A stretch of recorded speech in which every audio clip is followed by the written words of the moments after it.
You are welcome here. You are welcome here. You are welcome here. Good morning, good morning. It's great to see you. There I am. Hello. Hi. Thanks so much for joining us. This is the Ventura Center for Spiritual Living. I'm Reverend Bonnie Rose, and it is a delight to see everyone here in our Kindness Cathedral, and welcome to the folks that are viewing online as well. I'm going to pass the word to Lonnie. Good morning, everyone. Okay, did some of you just sleep here last night? Because it really feels like we were just here.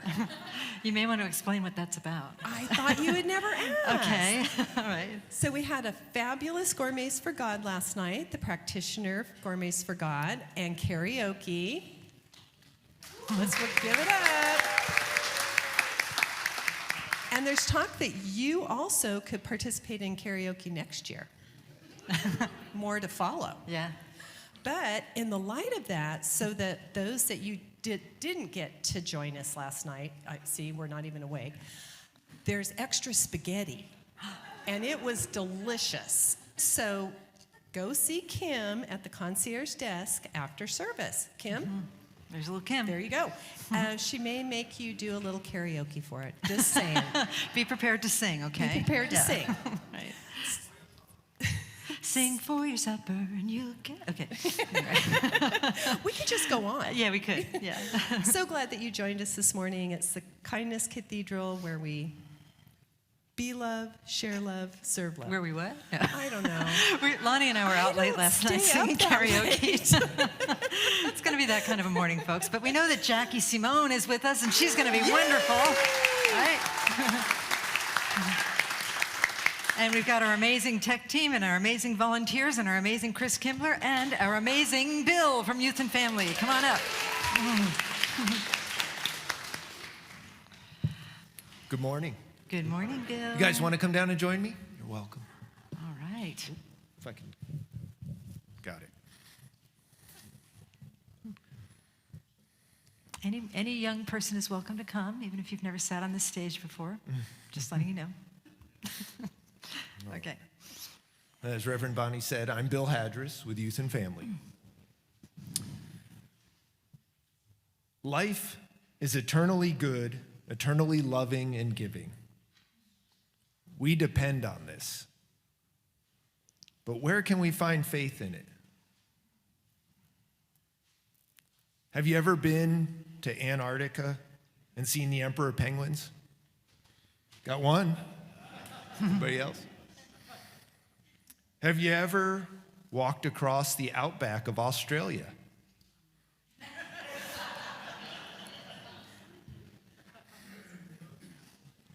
Have you ever ridden in a submersible to the Marianas Trench? And seen the goblin shark? Ooh.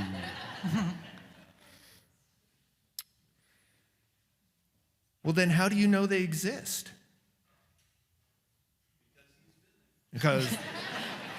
So come and talk to Hawk, and you can trust in his experiences. But how about your experiences? I invite you to close your eyes for a moment, take a breath, and think of something that you didn't know that you learned in this last week or maybe month.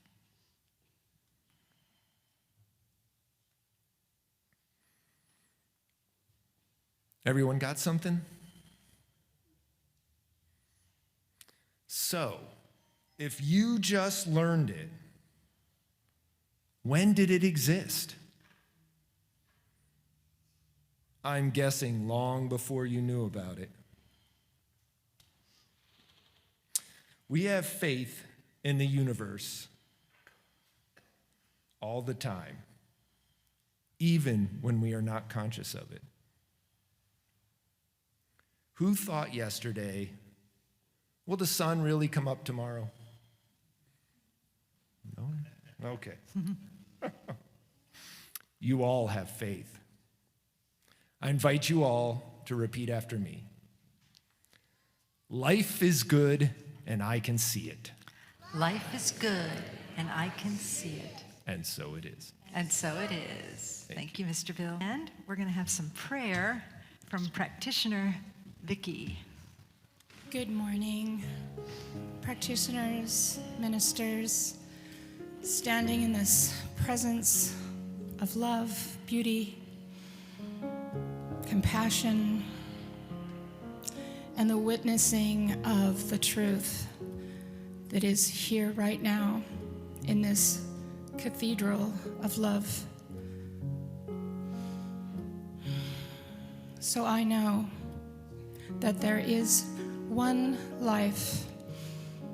It is the I Am presence in each and every heart here. May we be filled with song and love and relaxation into the truth that is, that we are connected by, and that is light and love. And I simply say thank you and release my word into the universal law, knowing that this is all a blessing. And God's love is everywhere. And together we say, and so it is. Amen. Thank you.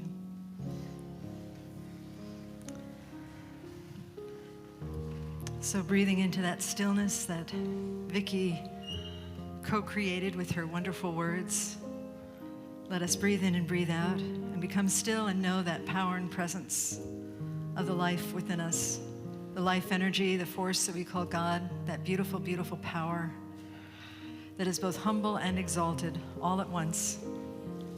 And as we go deeper, as we sink into that energy of grace, let us open our hearts to listen to the words of our sacred reading. An excerpt from Living Untethered by Michael A. Singer. We cause ourselves to be unhappy. Then we go outside and demand that the world make us happy. The world cannot make you happy while inside you're making yourself unhappy. It's as simple as that. You have to work on letting go of the root cause of suffering. The spiritual path is always about letting go of yourself, and that means dealing with blocked energies. The blocked energies inside are going to build up and need to be released if you don't deal with them. These energies may be released in the form of anger, verbal or physical fighting, and other bursts of uncontrolled behavior. When you allow these energies to release unconsciously like this, you're not in charge. Understanding the process of blocking and then expressing energies helps us have compassion for our own past behaviors, as well as for others. Compassions mean you understand the root cause of people's behavior. People have trouble handling their blocked energies, and in most cases, they have not been taught how to channel the energies to a higher level. There is a higher level of our being, and those energies can be raised up.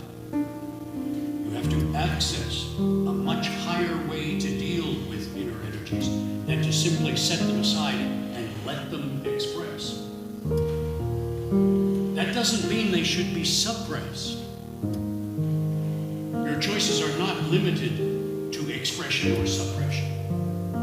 There's a third choice: transmutation. And that's where true spirituality comes in. Transmutation of the energy means using the rising energy as a positive force by allowing it to cleanse whatever was blocking it. This is the highest way to work with your inner energy. We use it to grow spiritually.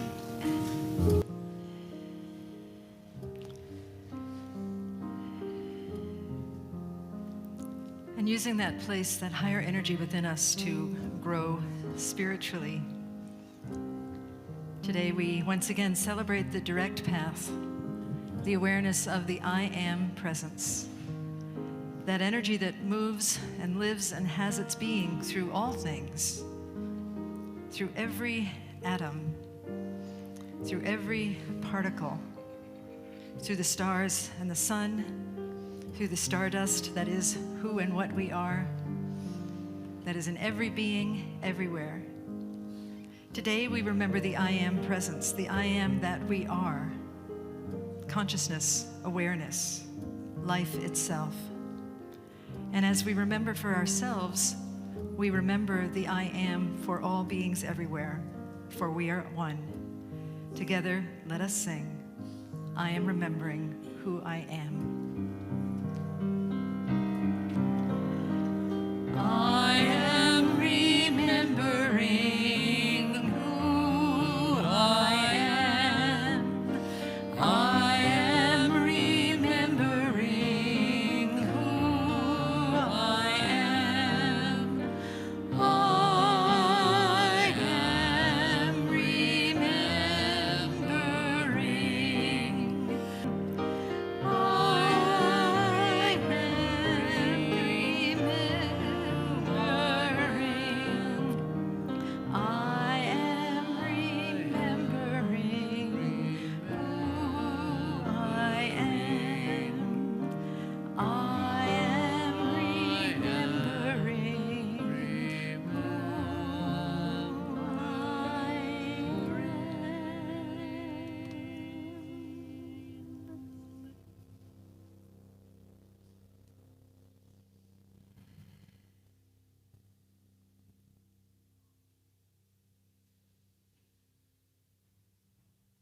Living and loving in this divine remembrance, let us breathe in deeply and then exhale, gently opening our eyes as love, and in love and in service to what is, as it is, and so it is.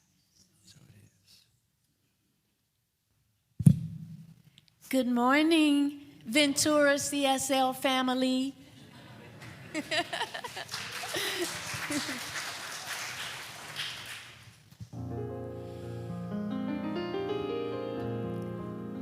Oh, oh,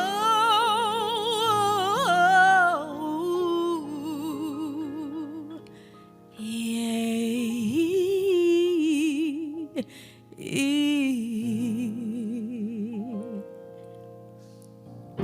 Take no thought for your life, for what you gonna eat or drink, no, for your body, whether you'll have clothes to wear. Take no thought of where you'll live or how rent to be paid.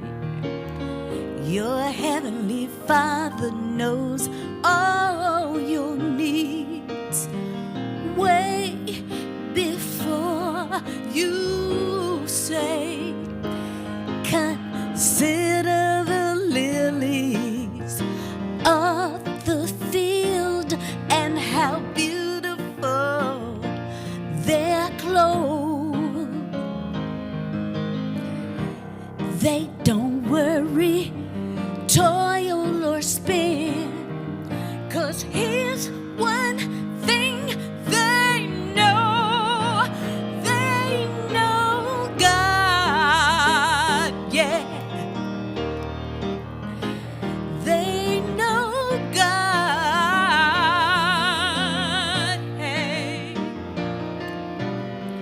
Let go your worries, let go of your cares. He'll take care of you. They know.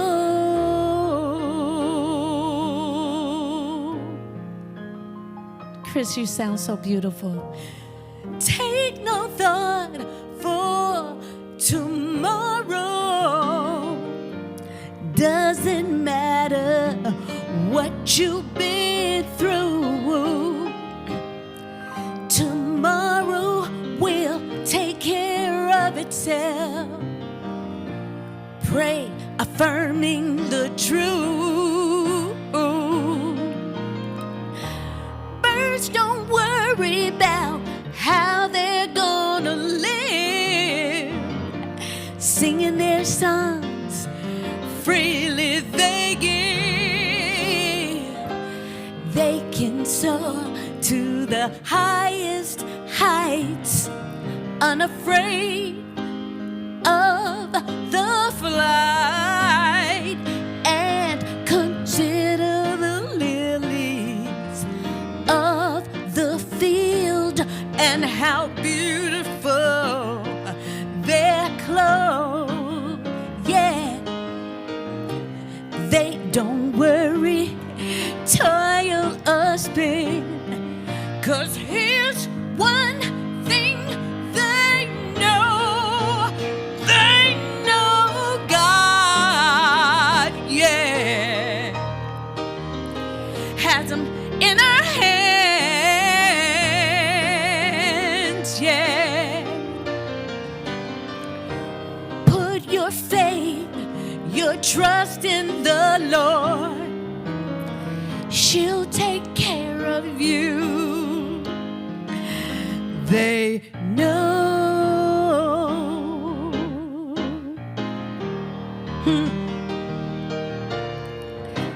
Jesus fed the multitude,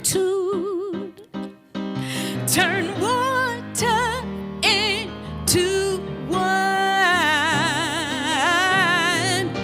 spoke the word of God with faith, yeah. He knew his prayer couldn't be denied. Oh, he knows God, yeah, has him in his hands,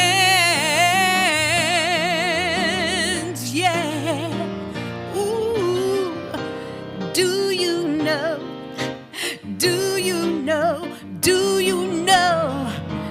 Do you know? Do you know God? Do you know?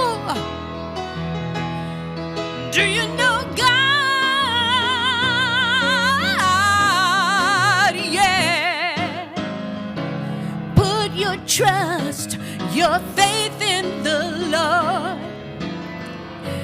Do you know? Do you know? Do you know God? Hey, do you know God? Yeah, God's in the air, everywhere. The birds, the bees, the flowers, the trees, everywhere. Do you know prosperity everywhere? In you and you and you too. We are one, prosperous in the love. Do you know God? Do you know God? They know God.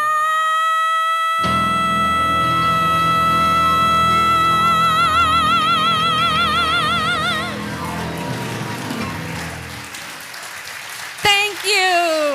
I love you. Thank you. Thank you, Chris.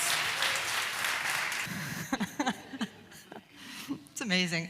Do I need to say anything really after that? And Chris, you are amazing too. Thank you. And it's so, oh yeah, absolutely. It's so funny for those of you who might be new or who may not be regular attendees. Chris was absent one day several weeks ago, and we're still talking about it because it was extremely traumatic for all of us. So anyway, let's see, what are we doing today? Oh, sorry, you guys. I usually do this before I do the talk, but I forgot. I'm a little rusty today, but anyway, enough about that. Oh, there's my talk. Okay. So anyway, hi, I'm Bonnie. Welcome to the church. And today we're talking about allowing intangible abundance. I think last week I spoke about, just mentioned briefly that as we get more grounded in spirituality, the intangible gifts start to come to us to an extent that we can't even count them. It's just so amazing. And so, although I won't talk about intangible a lot of what I am talking about is actually intangible. It's things that like kind of like Bill said in the message, things that were there for us that we were never aware of until we opened our eyes to receive them. And we're doing this based on this book here, slightly based on this book, Living Untethered by Michael A. Singer. And it's a beautiful book that is just about how, from the reading, like how we get in our own way and how we can also get out of our own way. So in a little bit of a recap of the book, one of the things that we've been looking at is that in our lives and in our relationship with life, there are 3 major distractions. The first one is chocolate chip cookies. And by that I mean the things of the world that get a rise out of us, that get us tempted to engage and to make them into a false god. Has anyone here ever made a false god out of a food substance? Or anything else? And then the other thing is our thoughts. Another major distraction is the way that we think. We make up a story about reality, and we think that our story about reality is reality, when in fact, it is really just a story about reality, okay? A story that we tell ourselves about reality. And, it's so tempting to believe our stories because they feel real and they give us kind of an emotional rush, which is why the third symbol there is a heart. It's the world, our thoughts, and our emotions. Our emotions also, we think that our emotions are mandatory. If somebody insults you, of course you have the right to be angry back at them, we say. If somebody insults you, if somebody yells at you, of course you have to yell back. Maybe not. Maybe that's just what our emotions are telling us, and our emotions are part of a much bigger picture of absolute reality, and we don't need to react to everything quite as in such a rut way as we normally do, right? So there are choices there. There are choices there that we can make at any time. Now, one thing that we need to remember is that, as Jackie said so beautifully in her song, that there is abundance for everybody. Prosperity, abundance, whatever you want to call it. And the symbols of the world, what our thoughts say about abundance, and our feelings about abundance sometimes get in the way of our capacity to receive that abundance. We all want to be abundant. I can't imagine that anybody here doesn't want to be abundant. And by abundant, I don't mean money. It can be money, but it can also be a deep sense of well-being or a deep sense of joy. And I think that's what we really want. We really want to be peaceful and we want to be happy. But there is this perception of scarcity, and that perception, notice I said perception, not reality, that perception of scarcity is what undoes us. It can seem like the world is a source of our abundance. It can seem like the stories in our mind that we tell about our abundance, tell about abundance are true. And it can seem like the feelings that we have about scarcity, the fear that we have about scarcity, that can feel like the truth too. And all of those things are getting in the way of the true perception of the true abundance that is there for us in absolute reality. May I repeat that once again? It can seem like the world is the source of our abundance. It can seem like our thoughts about abundance is the truth about abundance. It can seem like our fear about scarcity is that which is the truth about scarcity. And really, all of those things are getting in the way of the true sense of abundance, which is a spiritual principle. This is from paraphrase from the reading. In the reading, he talked about happiness, but I changed it to abundance. We cause ourselves to be in lack, then we go outside and demand the world to make us feel abundant. The world cannot make us abundant while we're inside making ourselves feel scarcity. It's that simple. It is simple, but do we believe it? Do we believe it? How many of us here want to blame the world or blame current conditions or what have you for making us feel scarce? How many of us actually look inside to look at the story that we're telling about the world or the feelings that we're feeling about the world and asking ourselves, is this really true? Am I only seeing a part of the picture, right? Y'all, I feel an elbow touching coming on. I feel an elbow touching coming on. If you're new here, you'll catch on really quickly. Touch your elbow. Touch your elbow. Okay? Are you touching your body? Say yes, you are. Okay. Hopefully you're touching your own body. Okay, that came out wrong. Okay, anyway, you're touching your body, but are you touching your whole body? No. So, and please don't, save that for home. But anyway, I told you I'm tired, okay? My filters come off when I'm tired. Okay, so, but that's kind of how it is with reality. We rivet ourselves to one position in reality and say, this is the entire body of reality, when really we're only touching the elbow of reality, okay? We're touching a tiny part of reality when there is a much bigger reality waiting for us. Okay, so the purpose of our message today is the understanding for all of us that there is just an amazing and unbelievable abundance available for all of us. Unbelievable now, but perhaps after we leave today, we can believe in it a little bit more, and it is done unto us as we believe. Right now, many of us are walking sightless among miracles. We can also take that in and say many of us are walking sightless among abundance. There is much more abundance for us. There is an infinite amount of abundance for us, and we may have our dark glasses on and not be able to see it. Spiritual teachers provide us about the ancient wisdom playbook about abundance. I chose this quote from knowing what Jackie Simone was going to sing today. Consider the lilies of the field, how they grow. They toil not, neither do they spin. And yet I say unto you that even Solomon in all his glory was not arrayed like one of these, right?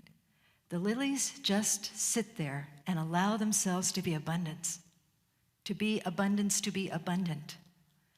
And I was looking this verse up a little bit to see what other people said about it, and one of the metaphysical teachers about this said, the lilies know that they are enough just as they are. They're not sitting there saying, dang it, I wish I was a rose, right? How can we be like the lilies of the field and just sit there and revel in the own abundance of our spirit without comparing ourselves to other, but just knowing I am enough just as I am. Every single person here was made in the image and likeness of the divine, and every person here, we're not all supposed to be a rose, right? Oh, I'm a rose. Bonnie Rose, that's my name. Okay. But we're not all supposed to be a daffodil, okay?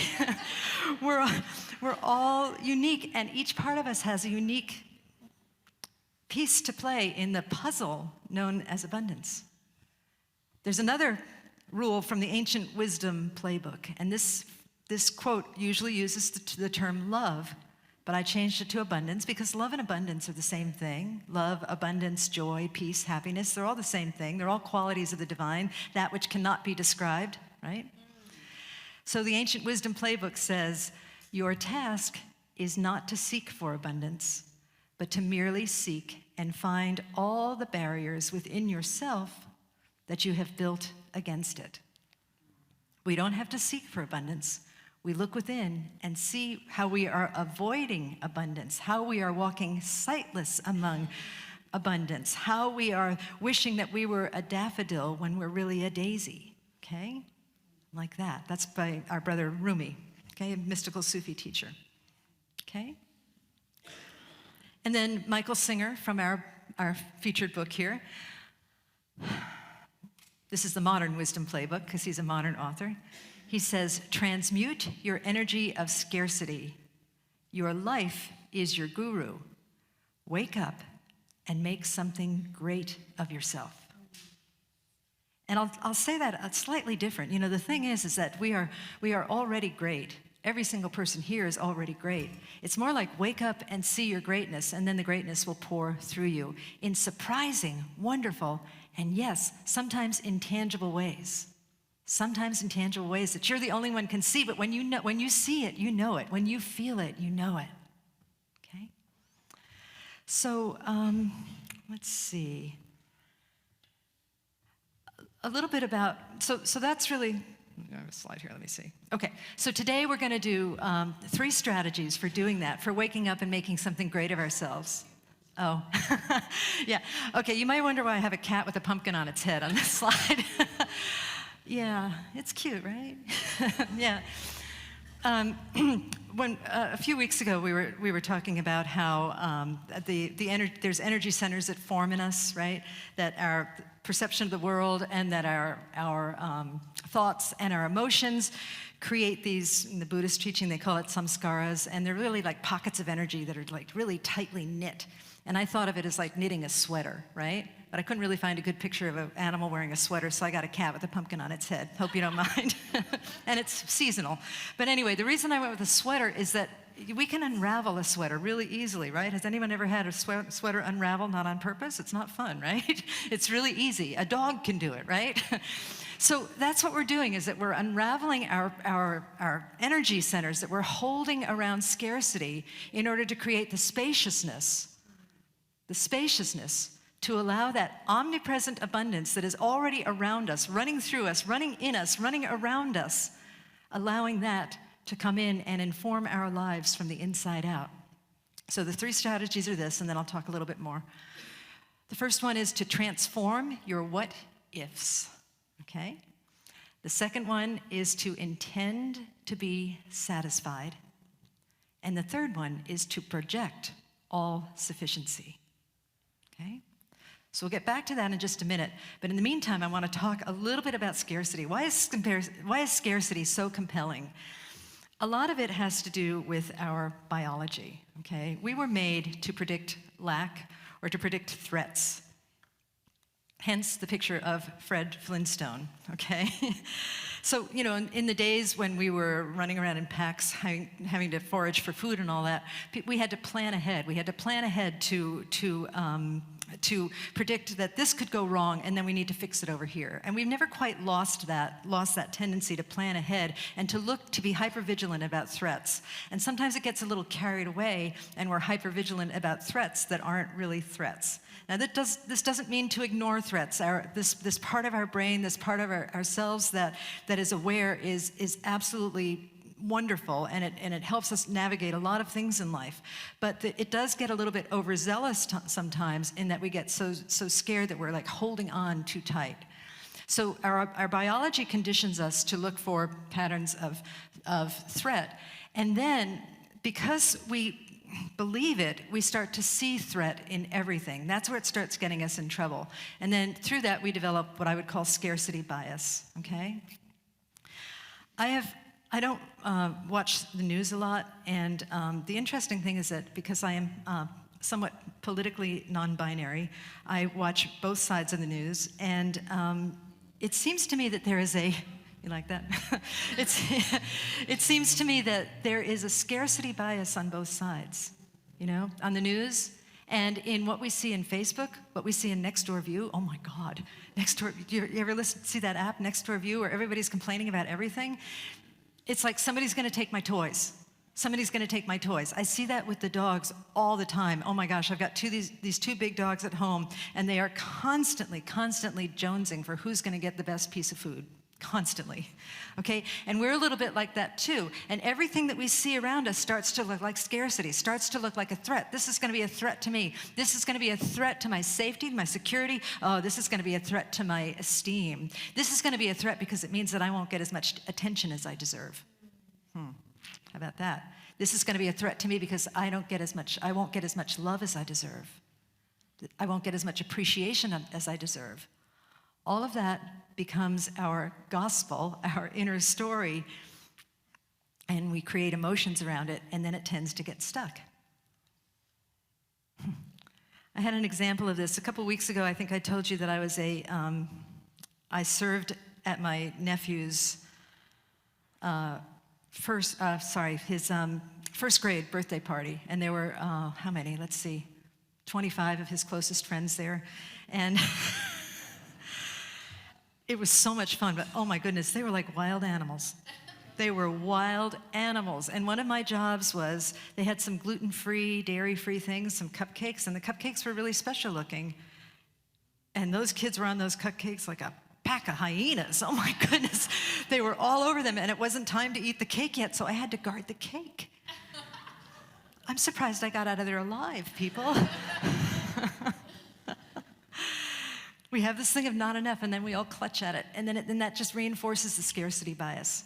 So it may be wise for us to look at, with respect and with love and with kindness, where are you acting like a wild hyena? Where are you grabbing at something? Ask somebody sitting next to you, where are you acting like a wild hyena? Chris? Okay.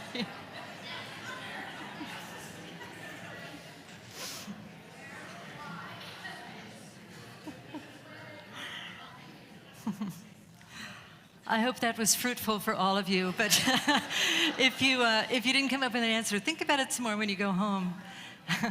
What I've discovered in contemplating scarcity, and this is a quote from Reverend Bonnie Rose, not only do we walk sightless among abundant miracles, we find strange comfort in competing for allegedly limited resources. Isn't that interesting? It feels good to some part of our biology to compete for allegedly limited resources. Now, I did do a little bit of reading about this. One of the things that the people I read said that, yeah, when you're stressed out, when you think you're not going to have enough, you're releasing cortisol, a stress hormone. You're releasing cortisol. And in competing and in planning, and also blaming, by the way, you may not bring in the feel-good hormones, but at least you stop the cortisol that is coursing through your veins. And so that's why it feels good. It's biological. But we are not only our bodies. Who are we? We are the I am. Oh, I have to do this again because I love it so. I am the one who sees. Say, I see. I am the one who hears. Say, I hear. I am the one who smells. Say, I smell. Turn to somebody and say, you smell. And now say, I am abundant. And now turn to somebody else and say, you are abundant. Absolutely. Good job. Good job, people. Never gets old. For me, that is. You just let me know when you're tired of saying I smell, okay? But I love it. In fact, I kind of do smell today, but that's just a whole other story. Just maybe don't hug me after church, okay? All right. So the thing is, this business about how we find strange comfort in competing for the appearance of limited resources, you know what? We don't have to do that.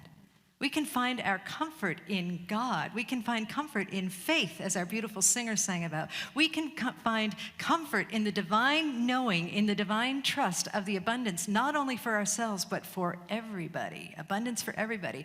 And the reason I say not only for ourselves, but for everybody is that there truly is only one of us here, only one being here, and that is spirit. So if I am abundant without taking anything from you, then we are all abundant, okay? The more we cultivate our abundance, the more the abundance circulates through the world. Okay, so let's get to those 3 strategies. Where are they? Okay, so now these are, Michael Singer talked about, oh, I already did that. Oh well, I'll do it again. Understanding scarcity. Okay, scarcity is a state of mind. There is enough. I am enough. Let me go back. Okay.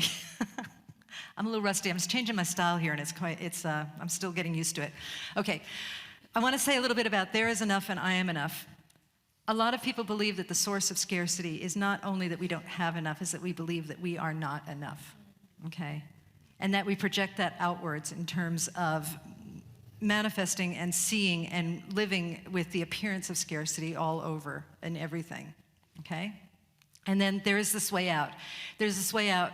Lately, I've been speaking about this idea of not activism so much, but proactivism, a preventive stance on the appearance of scarcity and acting from the spirit of abundance before it becomes scarcity. It's like I think the Zen teachings say, enter into sufficiency while it is still insufficiency, right?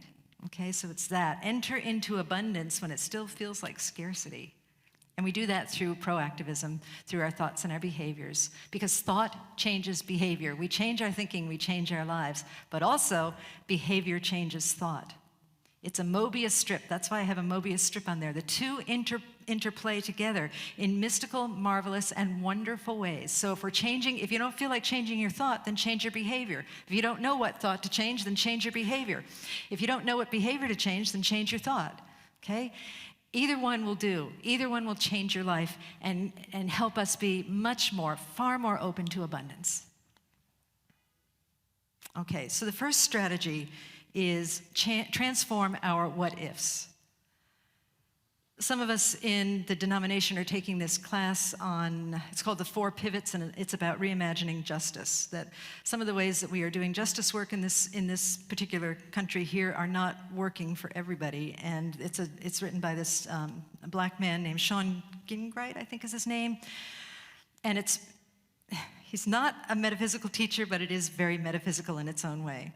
One of the pivots, he says, is to turn from being a problem lover to a possibility thinker, okay? A problem lover is somebody who gets into the problem and wants to massage it and wants to fix it and wants to dwell on the problem and wants to just beat it into submission before it gets us. And a possibility thinker does something different, okay? So what if? What if? We often use our what if against us. Let's pretend that you get a letter from some government agency, say the IRS, and it looks very official. Do you say, what if Uncle Sam is sending me a birthday card? Probably not. You probably don't say that. Instead, though, you could say, what if, in a different way. And this is more related to a problem. What if this never changes? You could say, what if we could, and then insert a bold possibility, a bold, wild idea, right? So think about that. Think about that with your own life. What if there is a different possibility for me in this place of employment? What if there is a different possibility in this relationship with me? And then be open to what that different possibility is, right? Okay. A way to enhance that possibility thinking is to use phrases like, how might we?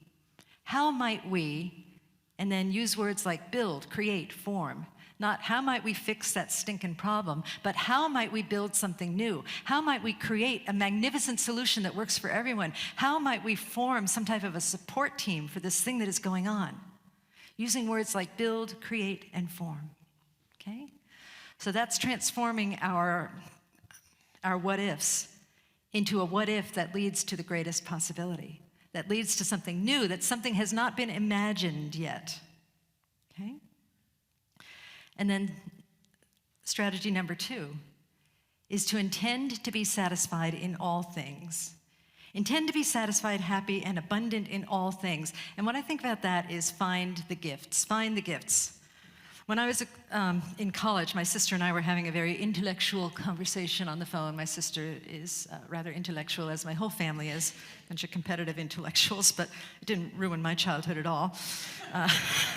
So I'm a little neurotic today. Wait, this is not my therapy. Okay, so anyway, my sister was saying, what verse inspires you? And I think she actually quoted the lilies in the field, and then she quoted some other great philosopher from someplace. And I said, well, my verse is this. It's, in every job that must be done, there is an element of fun.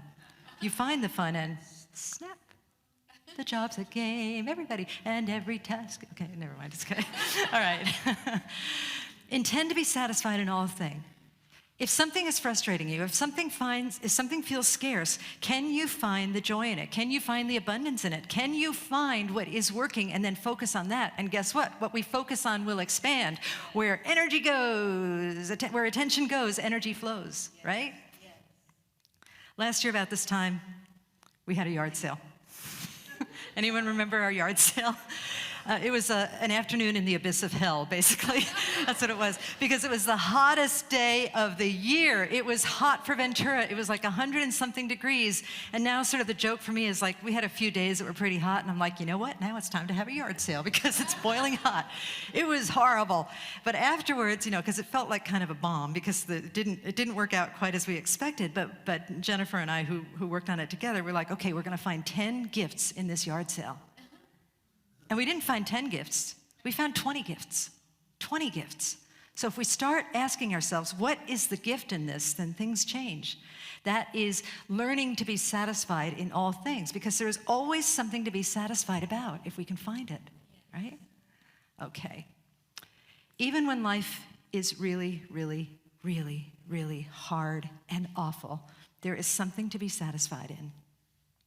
Last Sunday, many of us, I was so tickled that so many of you went to the synagogue with me to bless Rabbi Lisa and her attendees. And there were so many beautiful rabbis and cantors on the stage with us. And then at the end, they had the other clergy, that there was some Christian clergy and me, whatever I am. And we came up on the stage, and I looked out and I saw that the synagogue was packed.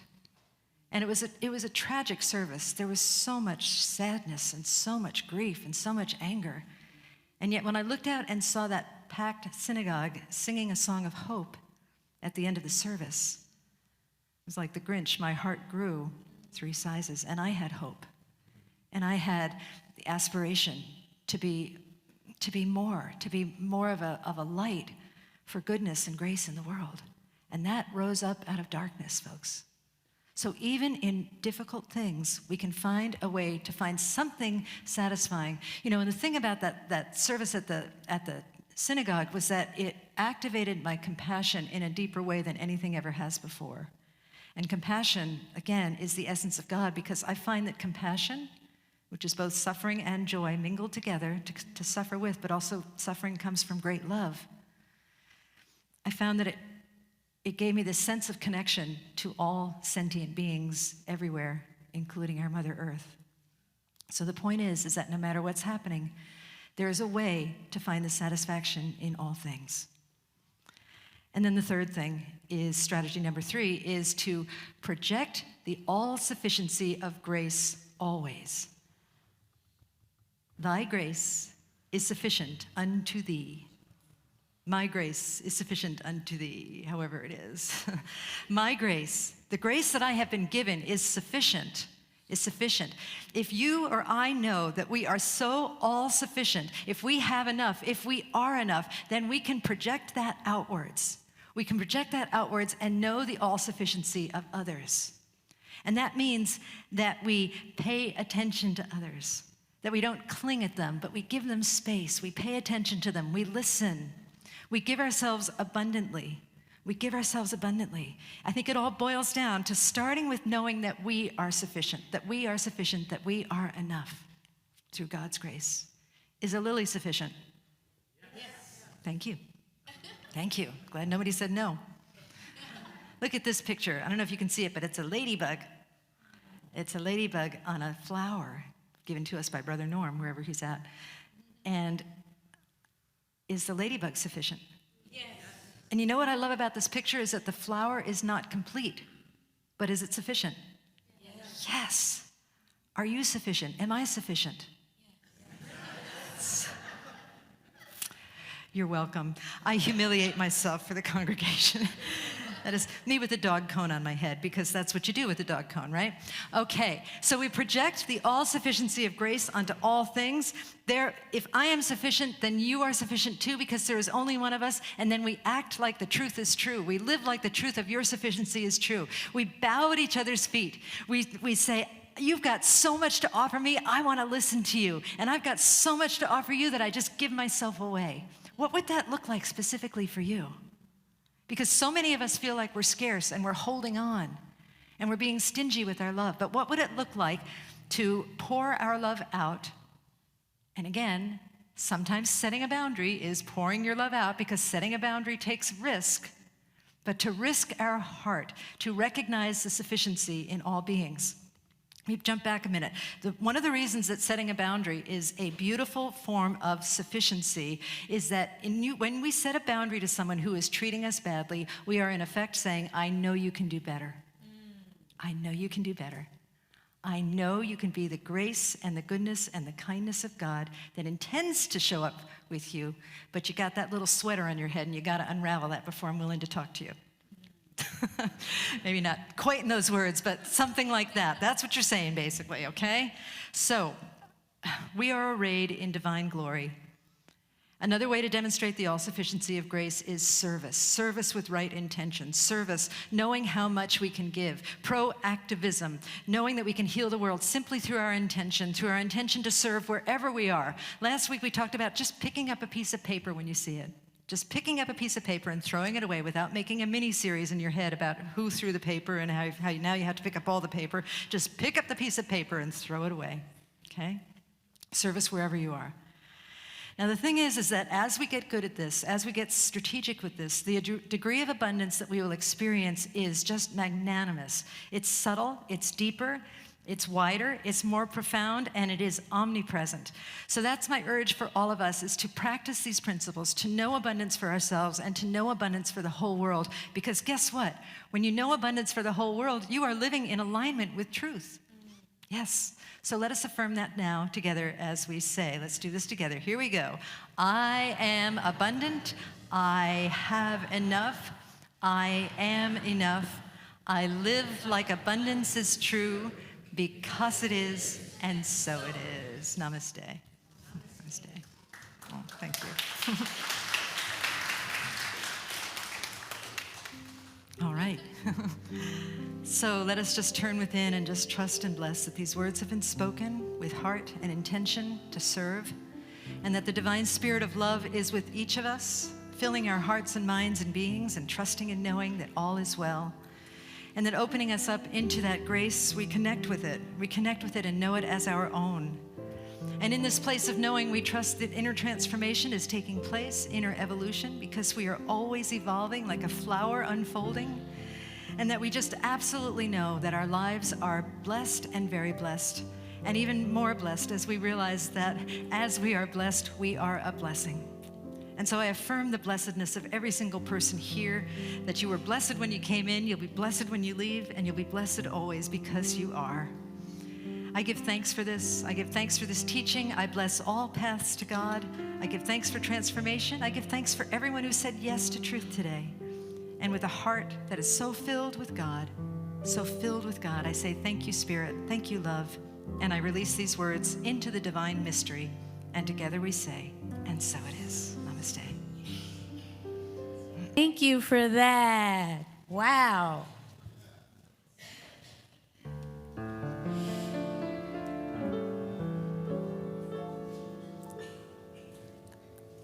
All of us here, we know God is good every day. Lord, let me trust and build my faith to walk with you in every way. Open my eyes to see your face. One dark night my soul cried. Mama, she wiped my weeping eyes. She rocked me back and forth and said, open your eyes to see God's grace. Don't forget about your light. No, it'll get you through the darkest night. And don't forget about love. Whatever you do, stay prayed up. Thankful for dreams, for everything. Hey, sunshine or rain, let your heart sing. Every day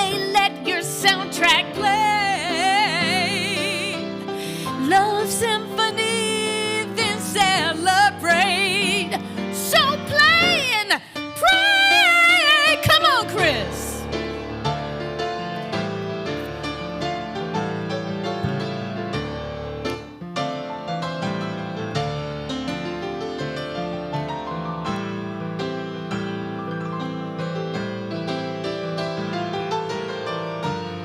Isn't he wonderful?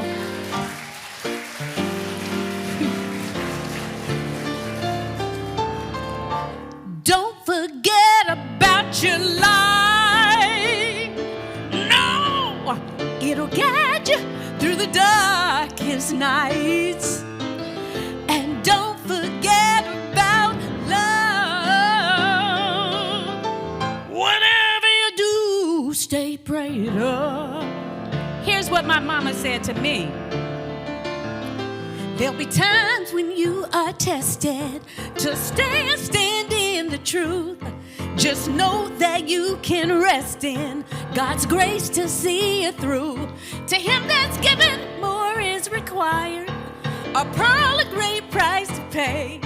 When you heed the soul's desire, gotta make a way out of no way. Hey, don't forget about your light. Don't forget, no. It'll guide you through the darkest nights, yeah. And don't forget about love. Whatever you do, stay prayed up. Hey, yeah, yeah, stay prayed up. Pray to be an emissary of love. Pray to be the first to forgive. Don't sweat the small stuff. No, no, no, no. Stay prayed up. Pray for world peace. Pray for inner peace.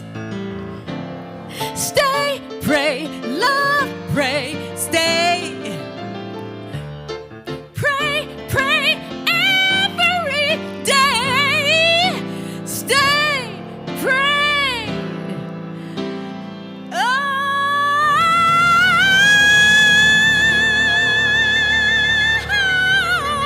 yeah. So let's go, Brother Chris. Here we go. All right, so turning within, let us know that this time together has been well spent, that our hearts have expanded, and our expanding hearts bless the entire world around us. Let us do the work of inner transformation, the work that changes the world, the work that changes our own world, but also ripples out to affect all beings everywhere.